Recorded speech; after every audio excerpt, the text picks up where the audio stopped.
গ্রামীণ এলাকায় স্বাস্থ্য ব্যবস্থায় জোর।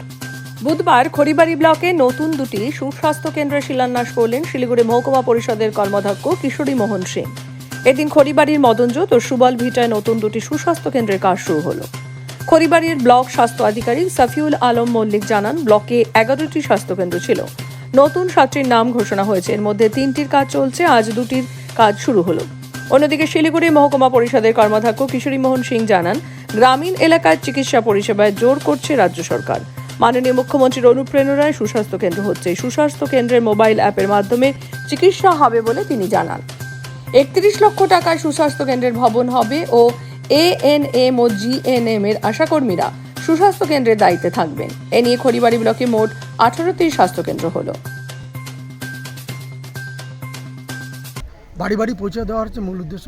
তাই প্রত্যন্ত গ্রামে আজ মদনজ্যোতি এই স্বাস্থ্যকেন্দ্রটা আজকে শুভ সূচনা হলো। কত টাকা বাজেট রয়েছে এটা হচ্ছে 31 লক্ষ টাকা, লেসে 27 কি 28 লাখ টাকার মতো হবে। দুতলা ফাউন্ডেশন হবে এটা। কার পক্ষ থেকে করা হচ্ছে? এটা স্বাস্থ্য ভবনের পক্ষ থেকে করা হচ্ছে।